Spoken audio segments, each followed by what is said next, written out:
All right, I guess thank you, Amado, and thank you for everybody joining us today.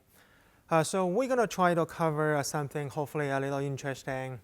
We'll talk about some of these probably the buzzword these days, so machine learning, news analytics, big data. I'll give you a little background. Right? So one thing as quant, of course, we're trying to data mine everything, and actually one of probably the real interesting alternative data sources. Over the years on the sales side, we do many client meetings, one-on-one meetings, and for me, I personally travel probably most of the time of the year. So over the years, we have done thousands of meetings, actually a few thousand of them, with clients all over the world. And every meeting, we will record the topics that we discuss in the meeting, and normally it's sort of based on the research we've done in the previous couple of months. So over the years, almost like over a decade, we do have a database of all the interesting topics the client wanted to discuss. Well, not necessarily the ones they truly believe in or the ones they truly want to implement. In many occasions, clients may say, we just want to talk about big data, and by the way, we don't believe it, but we want to know what it's all about and how can we do something. We're telling our client why we believe or why we don't believe it. And if you're pulling all together all the topics, actually one of the research we called a little paper we published a couple of days ago was we called What's Next in the World of Quant, by summarizing the hottest topics in our client mind over the years. And actually the number one ranked topic is about big data and machine learning. Right, so this is, again, as I said, is not necessarily the level of implementation, but it's definitely sort of a proxy for the level of interest. Right, so how much interest people have about big data machine learning ranked as number one. The second little story I want to tell you is we also have a sort of a regular monthly webinar. So we have invited clients. Again, mostly we say we invite clients globally, but because of ours, it's mostly US and European clients participated. And normally we have about 200 to 300 people participate in these sort of monthly webinars. And we did one for big data machine learning about 3 months ago, and we had an all-time record. So we have over 900 people participated, and that was actually when we realized our webinar can only accommodate 800 people. But actually, the even better story is because voice is conducted over a conference call, and the conference call can only accommodate 600 people. So we had about 200 people who were able to see, but they were not able to hear anything. So I had a flood of emails in my mailbox the minute the webinar started, and later on I realized was mostly saying, well, how come we couldn't dive into the conference call? But this is sort of tells you, again, about the level of interest about these type of techniques. Right, so it's not always, well, you don't have to use machine learning to learn the unstructured data, and vice versa. You can use machine learning to learn from your traditional data source, which will show you a couple examples. And of course, you can also use a traditional, let's say, statistical models to analyze the big data. For example, news analytics. You don't have to use anything fancy. Again, we'll show you a couple examples. But the most important message, I guess, I want to say is there is a real benefit about combining them together. And the reason is primarily because if you deal with your traditional comparative fundamentals, market data, economic data, we sort of have a well-established prior. So we have many research and traditional economic finance research will sort of establish some sort of a relationship between company fundamentals and future stock returns. Or of course, whether you believe it or not is a different story. But we sort of know what potentially may explain the cross-sectional of stock returns. But as we move on to the big data, so news data, for example, right? So we don't really have a very strong prior whether a positive sentiment will lead into higher returns or lower returns. Well, we thought might be higher returns, but how do you know is the investors really underestimate or underreacting to news rather than overreacting news? Right, so if you do a simple, let's say, event study, and normally you will see it as the investors tend to underreact to positive news, because when we see something positive, we tend to say, well, we're not really convinced. We want to wait for further confirmation. So positive news tend to lead into a post-announcement drift. And on the other side, negative news, especially very negative news, investors do tend to overreact first. Right? So we sell first on the bad news, then we think about later. So you tend to have a tendency of overreaction, which may introduce a reversal pattern. But this is sort of, again, well, this is really your prior theory, or this is really your empirical testing, right? So there's always a combination of both. Then this is probably where you really need the unconventional, let's say, statistical tools to understand what actually drives stock returns. All right, so that's enough about background. We have a few reference papers, and these sort of comprise, well, a few of them comprise of our news and machine learning. And as many of you following our research for years, we've been doing machine learning for over a decade. And actually, we're probably one of the first users of Ravenpack data. We love it. And we sort of want to, again, introduce more and more research using the Ravenpack news data.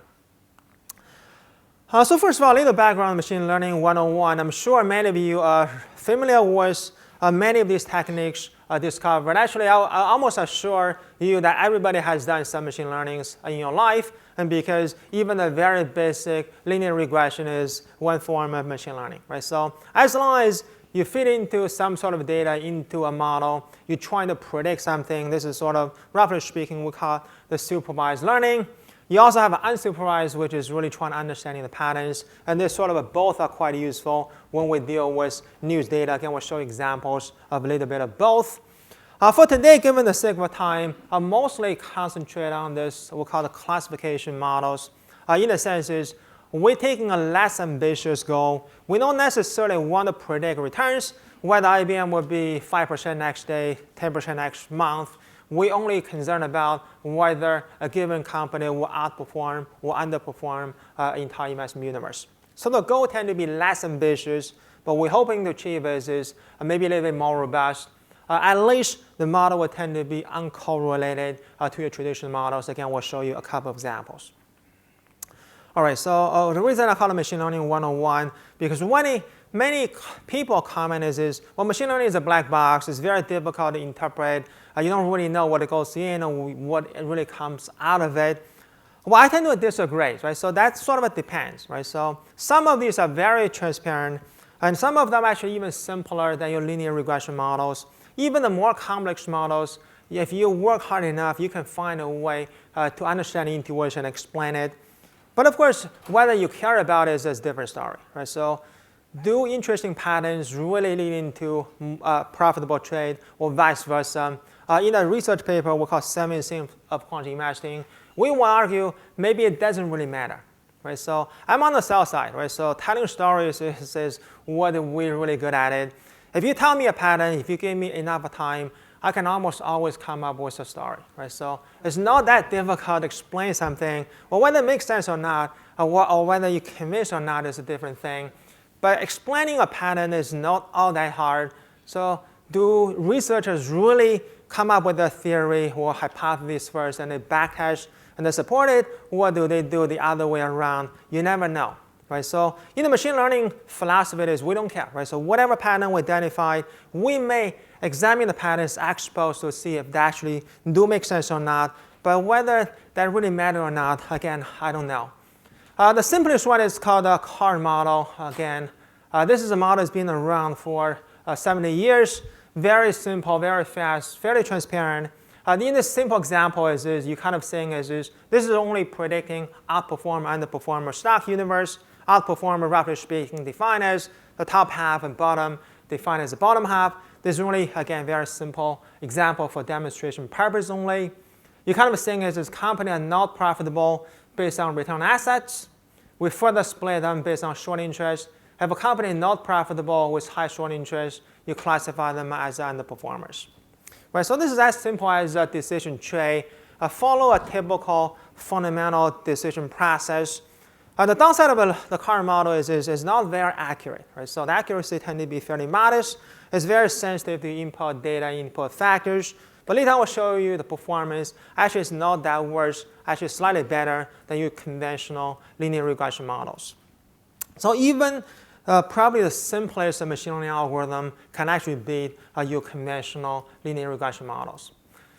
And then you have a slightly fancy version you call the random forest. So rather than building a single tree, you take a sample of your data, then you take a sample of your factors, which is quite important because The problem with your traditional techniques such as card and linear regression is if your factors are highly correlated, your algorithm may randomly select one versus the other, and actually the same factors may come in different flavors. And it's very difficult to say, well, whether it's truly driven by one factor. Well, how come the other one is 90% correlated, was not being selected? Your parameter estimator may be highly sensitive. So the random forest is saying is well, you take a random sample of your data and factors, and the chance of being highly correlated, of course, is much lower. Then you're building one trait, you do the same simulation multiple times. You typically do or build 1,000 traits. In our experiences, performance tend to be much better. It's not very easy to explain it because I don't know how to plot 1,000 traits. There are many, in one slide at least, but there are many other ways to understand it, right? So again, it's not saying this is a little bit more difficult to explain, but it's not impossible. And performance tend to be far stronger, but speed also tend to be far slower, right? So it's not 1,000 times slower, but if you put into a parallel computing framework, you can speed it up. Then you have the newer version, well, not quite new. So traditionally, we call them neural network. Now, of course, the fancy word is called deep learning. It's the same algorithm used by AlphaGo to be the best Go player. Actually, I was in Korea last week, and the Koreans are very sensitive about machine beating the Go players. But this is sort of a one, again, fairly well known. You have the support vector machine and many other variations. So the point is not saying, well, there are many of them. The point is, of course, introduce our own interpretation, our own version of it. We call it Rise of Machines series. This is a suite of machine learning algorithms, so it's not just one. But one of the key underlying algorithms is called adaBoost. Actually, it's our own interpretation, implementation of adaBoost, quite different from the traditional one. So let me spend a couple minutes talk about our own implementation. And then we want to talk about is how we're going to use it to analyze Ravenpack news data. Again, the hurdle is actually fairly high. So we tried using our algorithm to analyze your conventional data, many of a traditional, or many of these unconventional big data. And because of the strength of the algorithm, actually we find many of the unconventional data sources don't really seem to add all that much on top of a machine learning algorithm. Ravenpack is actually one exception we do find works very well, complement very well with our algorithms and our factor database. All right, so little background. So some of you probably have seen it, but we did add a couple of new things, so be a little patient. At the very core, the adaBoost algorithm is sort of a next generation of a trait, right? So in the trait algorithm, you see it's more like a binary split. In our adaBoost algorithm is we don't split binary, we split into 5 ways. And this is for US equity. For other markets, we split 3 ways. And you may think this is fairly trivial changes. In a trait split, if you're trying to proxy a 3-way split, you can split it twice. And in theory, you get something the same. But in practice, actually, it's quite different, right? So the multiple split will allow you to capture nonlinear patterns far better than the binary split and the split multiple times, right? So this is a simple example. The fact, again, itself is not quite important. But if you care, this is Richard Sloan's earnings accrual. So this is your quality signal. And these are the high-quality companies. And these are the low-quality companies. And this is your conventional factor analysis used by most quant. So if you form your portfolio every month, rank stocks from high to low quality, and you track the following month's performance, you kind of see it as relatively intuitive, right? So high-quality companies, generally speaking, produce higher returns than the lower-quality companies, but it's not exactly a linear pattern. The highest quality, one of the companies with the most conservative accounting practice actually produce the second worst returns. So the payout pattern is not exactly linear. In this case, of course, it does tend to be fairly intuitive. Then you can say, well, how are you actually going to use it? Well, one, you say, well, I know it's not entirely linear, but if I use it as a linear signal, it's not too bad. Or you can say, well, this is not linear. Maybe it's being arbitraged away. Let's move on to something else. In our algorithm, first of all, we don't really care about the average returns because we're trying to do classification, right? So we care about the hit rate within each one of the 5 quintile portfolios. They're also very similar. It's more like an N-shaped curve. So stock in quintile 1 and 5, so the highest and the lowest quality companies, they tend to deliver below average returns. They tend to be mostly underperformers. And companies with a reasonably high quality tend to be mostly outperformers. So you get something similar, not entirely the same. And we don't really have a good argument for quintile 4. So the prediction, roughly speaking, is by 2 and 3 is cell 1 and 5. And we don't really know what to do with 4. Then we leave on to other factors. So similar to, but again, not entirely different. The next one I think is probably more interesting. So this again well, this is again a dynamic linear model. So the patterns tend to be a little different from month to month and tend to be different from markets to markets. You don't have to, I know you probably can't see it if you're sitting on the back. But it's not important to understand exactly what factor they are. But the point is in almost every country we studied, the patterns in most cases for most factors, however, is nonlinear. Right, so I have a client ask a question well, tell me about your prior expectations. What factors are more likely to see nonlinear patterns? And actually, I will ask the question is the opposite. Well, tell me what is your prior knowledge you expect the patterns to be linear? Well, why the payoff should be linear anyways, right? So why should cheap stocks always outperform more expensive ones? Why the payoff pattern should be linear? Why? We learned this from Finance 101, always is sort of a linear relationship. It's only a proxy. Right? So the question is of course, a trade-off of your flexibility versus the dimensionality. Right? So of course, as we move on from linear model to nonlinear model, generally speaking, we have a likelihood of overfitting the data. We need to estimate more parameters. And therefore, the performance may not be as strong as your linear model. But there was no prior expectation why the payoff should be linear. I think it should probably be nonlinear. The question is whether your linear model would proxy the pattern better or not. So the bigger question, I guess, is in machine learning literature is more about how do you actually deal with model overfitting. And this is the reason why the boosting techniques are getting into sort of flavors or getting into interest in recent years, because it tend to be, well, at least algorithm was developed to deal with overfitting. So I'll show you a sort of a real-life example. And this is by fitting the data using, let's say, multiple factors. Actually, 1, 2, 3, all the way to 7. This is purely out-of-sample performance. We actually overfitted the model with over 1,000 factors. So I don't have the chart here. And of course, in reality, we don't have that many 1,000 really unique factors. So some of them are, by construction, highly correlated. And we intentionally to do this. So we feed in the factors which are about 95% correlated. So as simple as 9 months momentum, 10, 11, 12, all the way to 16 months. They are probably not all that different from each other. But the reason it works, the algorithm works is sort of doing sequential, roughly speaking, sequential selection. Right? So the first factor is very simple, as I showed you in the previous chart. You just look at each one in isolation. You're finding the ones with the best in-sample fit. The next one is probably more interesting, is saying before you're picking the next factors, what you do is sort of doing an overweighting, underweighting exercise.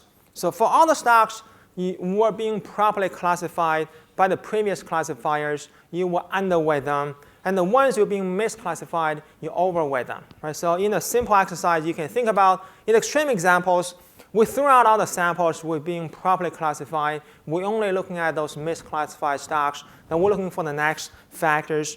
Right? So the reason we want to do this is sort of primarily two. One is every single factor has to be at incremental predict power.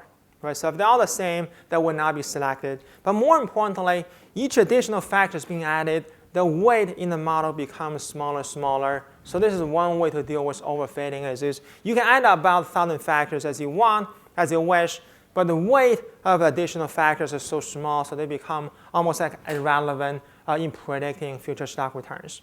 So most of your conventional algorithm, if you're overfitting the model, adding more and more factors, the out-of-sample performance will come down. The linear model will come down very quickly. If you have 1,000 stocks, you have 1,000 factors, your R-square, of course, is 100%, but your out-of-sample performance, of course, has no predict power. All right, so the most challenging way of using machine learning in finance, in our opinion, is dealing with a time dimension. Right? So almost most of the algorithm were developed exclusively in a sort of a cross-sectional context. Right? You think about the classic medical applications, you're trying to predict, for example, whether a particular chemical compound would deal with, let's say, will cure cancer. And of course, time is not very important. So you're putting together all the patients and records and chemical reactions and so on and so forth. Whether the data was collected 5 months ago, 5 years ago, is not all that important. In finance, however, is very different, right? So we know there was a time dimension. We're not really just competing with the next best Go player. We're competing with all the investors. Investors don't learn. We're also competing with other computer algorithms. The computer algorithm also learn, right? So time is very important.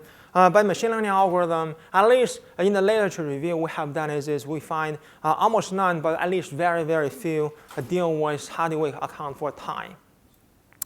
So we came up with a few ways, right? So the simplest one, of course, is using a rolling window. You're saying, well, you can use a rolling window for a different length, and you can see, well, what is sort of optimal. So this, again, no theory to say what is the best rolling window you want to use. The trade-off is the longer you use, the more data you have, which is great. But the longer the window you use, of course, you're kind of incorporating maybe irrelevant information. So we have picked the baseline model using about 12 months of data.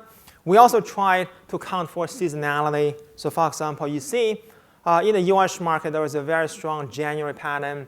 In the white paper, we look at the seasonal patterns in other countries. So normally speaking, in almost every single region we studied, there was a very strong seasonal pattern. January being a classic example. In Asia, it's more like a February, sort of a coincide with Chinese New Year.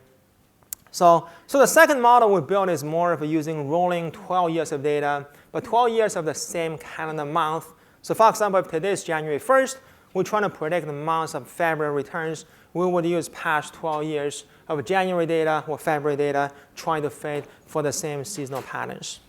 We also have a very shorter term model, so 1 month. This is mostly, of course, the 1 month model doesn't do as well as the longer windows, but it does add a sort of a fast reaction element to the algorithm. And the classic example, again, is sort of this year. Right? So if you think about 2016, most of your traditional value momentum factors, as we know, they all suffer massively in this risk-on, risk-off environment. The average performance has been very challenging. And this is a classic example that the shorter-term model, for example, when we do the attribution, we'll show you a little later, the short-term model seems to add far more value than the long-term model. The other way to think about it is your conventional, let's say, mean reversal model has done very well this year. And of course, in the longer term, they're probably more modest. But generally speaking, in the fast moving risk-on, risk-off environment, mean reversal model tend to provide a great hedge.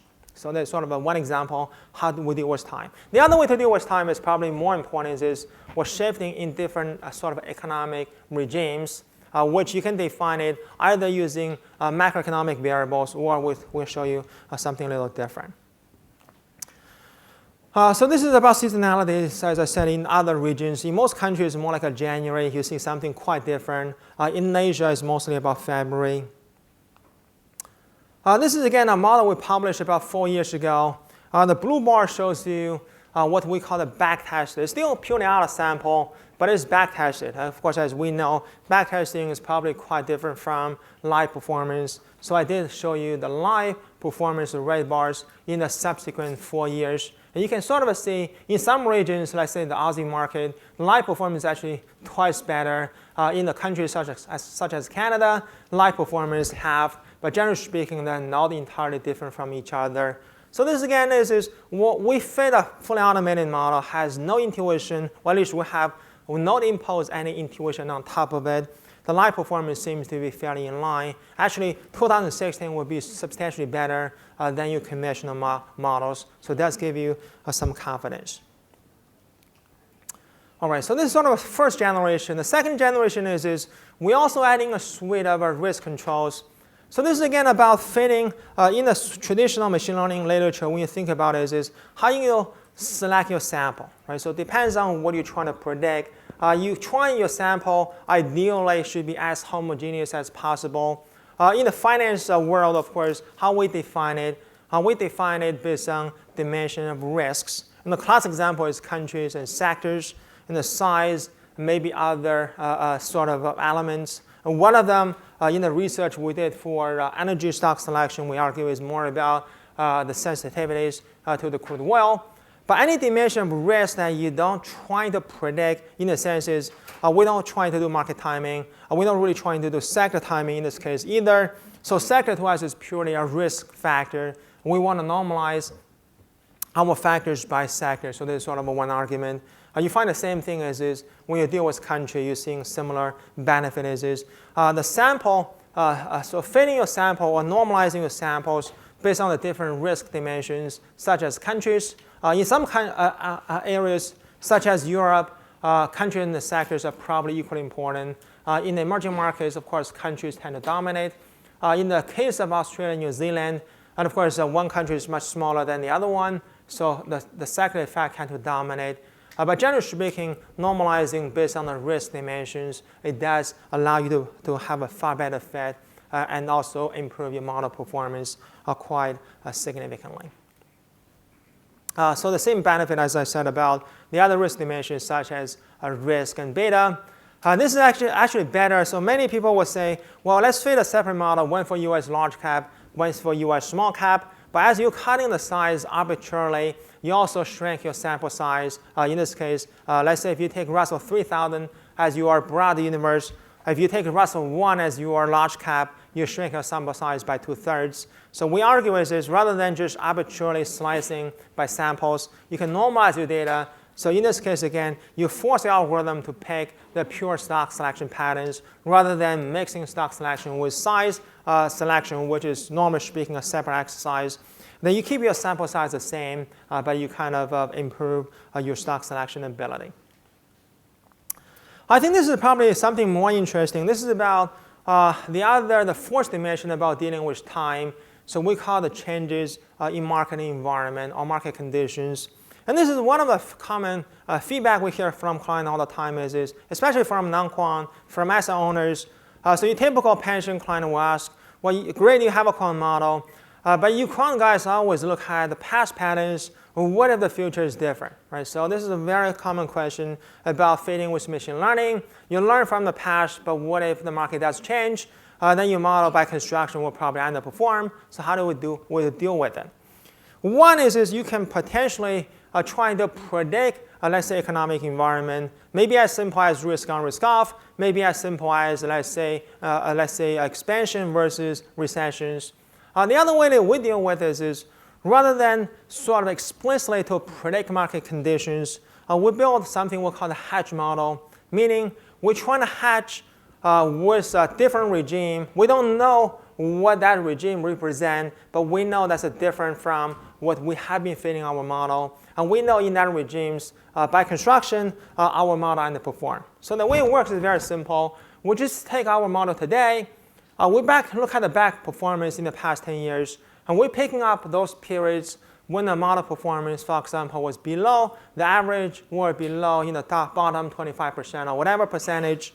You call those as an unobserved, different regime, but different from what you fit in the model now. Your model by construction, of course, is performance was below the average. Then we're fitting a separate model, and this is we call the hedge model. Then we add it on top of our baseline model. Right, so it's almost like buying a car insurance. Many people will say, well, when are you going to put on the hedge model? We say we put it on all the time. You don't really try to arbitrage about your car insurance. You would buy it all the time. And this is the same argument is the hedge model is not a bad model per se, but it's by construction uncorrelated, actually negatively correlated with your baseline model. And will probably lower your average return somewhat. Just like you're buying insurance, you do pay a premium. But on the other side is you do have a massive saving in terms of risk. So your Sharpe ratio will go up across the board.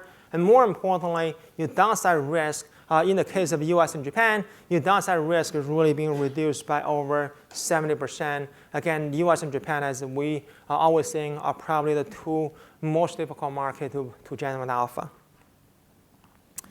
All right, so this is about laser 2. So again, the model we published about 3 years ago. We show the same sort of out of sample versus live performance. Again, you sort of see the roughly speaking consistent to each other. So this is the third generation. Bear with me a second. I'll talk about the fourth generation, which is probably the most interesting one. But nonetheless, a little bit of recap on the third generation is So remember, in our adaBoost algorithm, but any other sort of a classification algorithm based on trait structure is very sensitive to the splitting point of your trait, right? So we do a sort of a 5-way split based on quintiles. If a stock move from 19.9th percentile into 20th.1, maybe a very small change, maybe just price change by a couple pennies. But stock actually moved from one bucket into the other. Your algorithm would say from sell to buy. So this is a very strong sort of, well, why should that little difference make that much of a difference in terms of return prediction?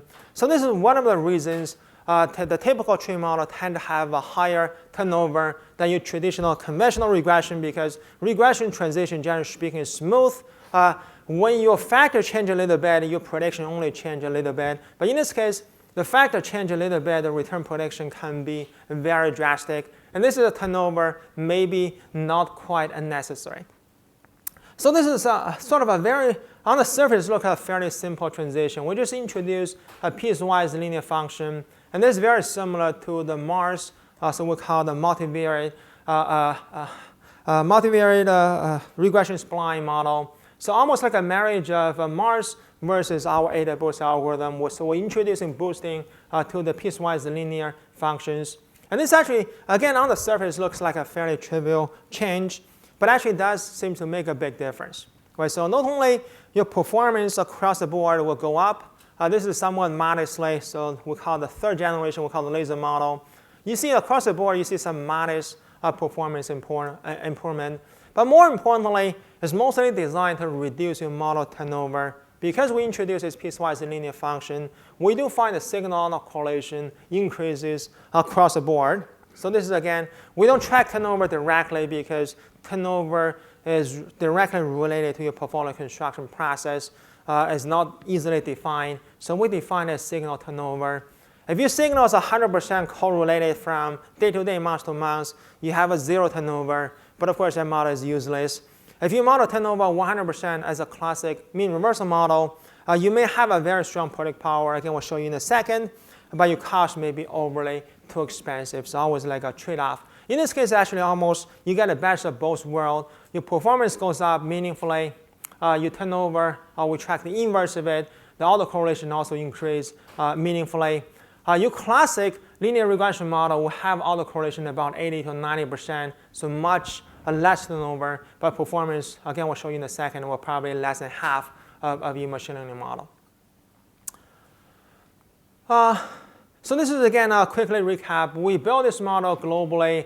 We call it global cap. We have a simulated model portfolio. Again, we don't manage money directly, so this is purely simulated. But with all the real-life constraint about turnovers, transaction costs, short borrow ability, and so on and so forth, the global allocation, so do pure stock selection within the 9 regions. Then we do global allocation. Again, we have a few years of live track record. The Sharpe ratio is close to 6. So we thought this is probably quite interesting. All right, so this is probably something a little bit more interesting. This is about something we call the horse race machine learning algorithms.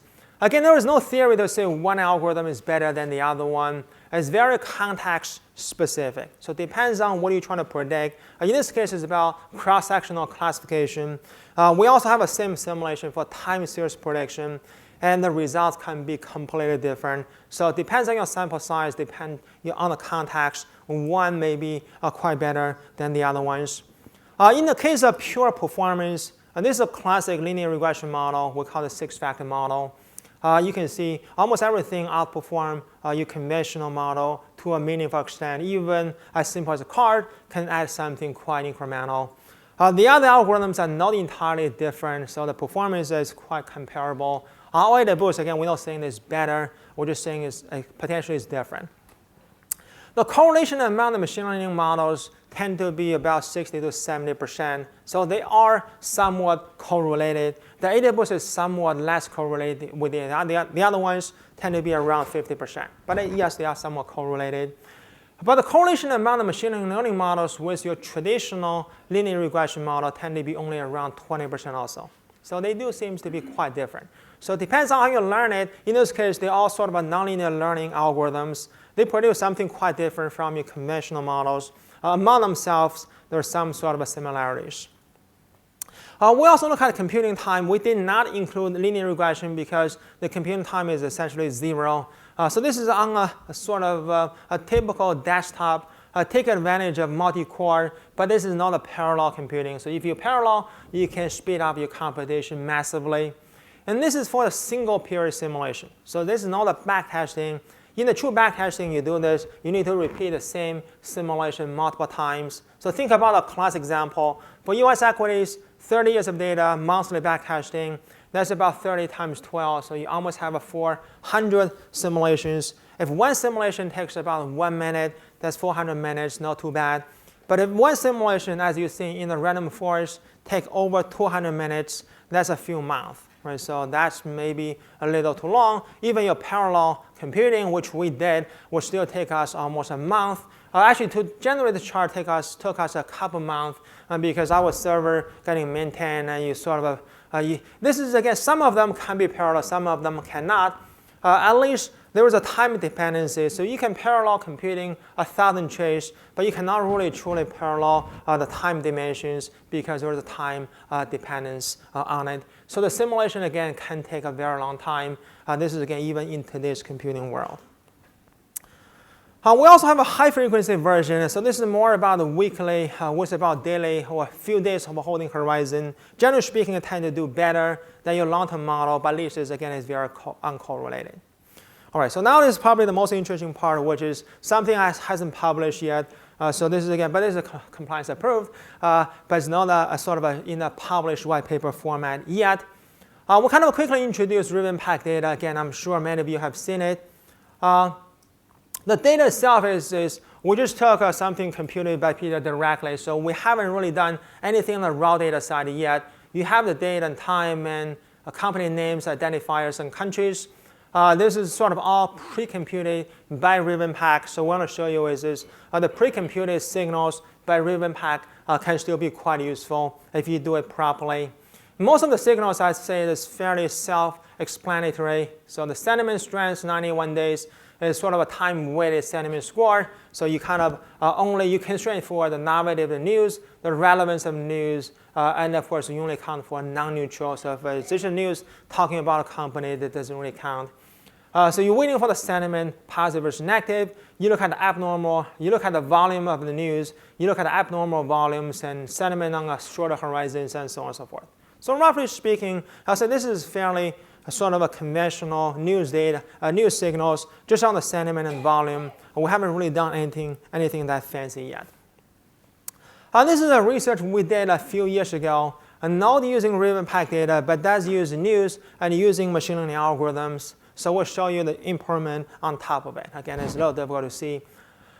This is the first simulation we ran. Is we basically took exactly the same machine learning algorithm I have discussed previously on conventional data. Now we're just throwing in these sort of 7 factors computed by Ravenpack. We say, does it add incremental predict power in a sort of a longer term horizon? So this is a very naive monthly rebalance portfolio. And of course, in reality, even if you fit your model every month, you probably will trade it a lot more frequently. But in this sort of a simulation, actually, you do see it does add a modest of a predictive power in terms of Sharpe ratio, cumulative performance.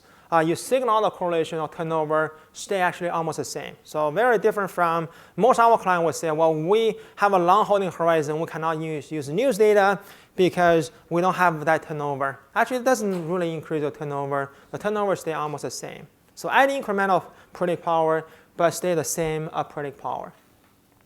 So this is trying to understand is well, if the news signal has a pure linear patterns, and you don't really use machine learning, right? So you can add it in a traditional linear model. It should do the same, but actually it doesn't, right? So first of all, even in a long-term model, you see there is 4 machine learning 4 new signals being added to the machine model on a regular basis. They're all in the top ranked signals, and most of the patterns, actually, this is probably a better way to see, is not exactly linear. So this is about the sentiment scores weighted using 91 days of news. And you can sort of see is investors do underreact to very positive news that leading to a very strong post-announcement drift in the next 1 month horizon.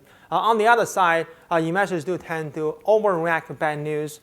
In somewhat very bad news, they tend to overreact.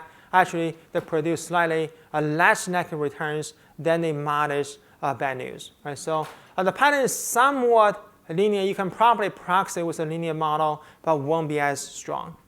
The other side is we have multiple publications. We argue when no news may be just good news. Actually, it's not always the case. You see a very strong sort of a U-shaped pattern. In this case, it will be very difficult to proxy with a conventional linear algorithm. Whereas a company with no news, well, with lots of news, they do very well. Company with no news, they also do reasonably well. Company in the middle bucket actually tend to produce more like a below average returns. And this is also fairly strong patterns, but you cannot really capture with a traditional algorithm.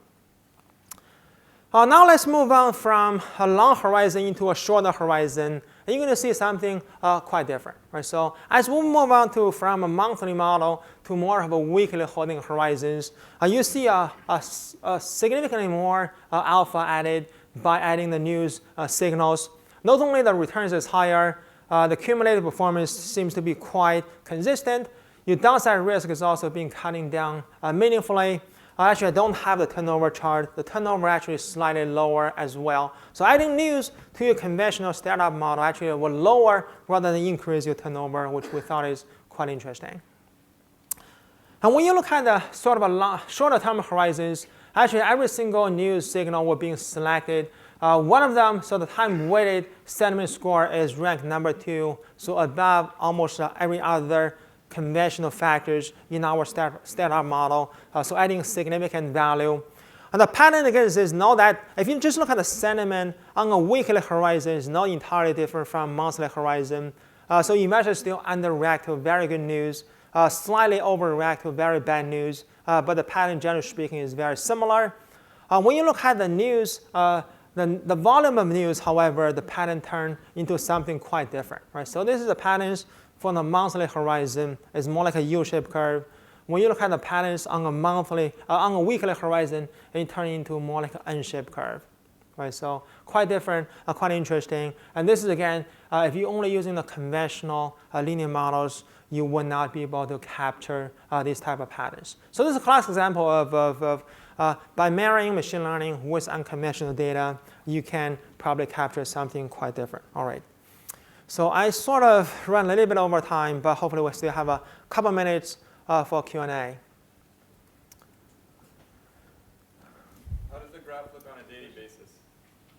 Have you tested the data on a daily basis or only on a monthly and a weekly basis? So this is still a ongoing process, so we're still trying on a daily basis. The preliminary results I did not include because, so this is again, so this is only about model predict power, so quite really counting for cost. On a daily basis, you're going to see even more significant improvement, but we still need to count for cost, so we haven't tried the cost portions. So that part, again, I can answer you is yes, it does add more value before cost. We still need to count for cost and see how much impact it really makes.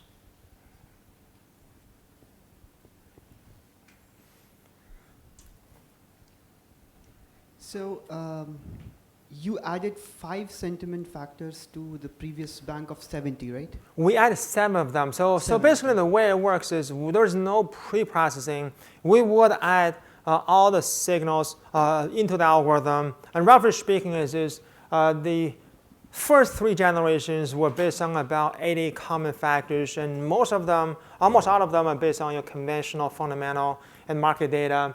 Now we're adding 7 more, so it's like 87 factors can be selected by the algorithm. As I said, in the monthly process, 4 of them are being consistently selected. In the weekly model, all 7 news signals are being consistently selected. Actually, most of them beat your sort of in terms of the priorities, they beat your conventional factors. So my question is, this selection of these 4 will depend on the initial mix, and then these 4 are selected, but what weight do they get in the final portfolio? So what? What weight do they get in the final With portfolio? a weight. So the weight is because a sequential weighting algorithm is not very easy to quantify the exact weight, but the order is more important. So the first factor is always far more important than the second one. The second one will be far more important than the third one. You can see, sort of see is the new sentiment, for example, in the weekly model is recognized as number 2.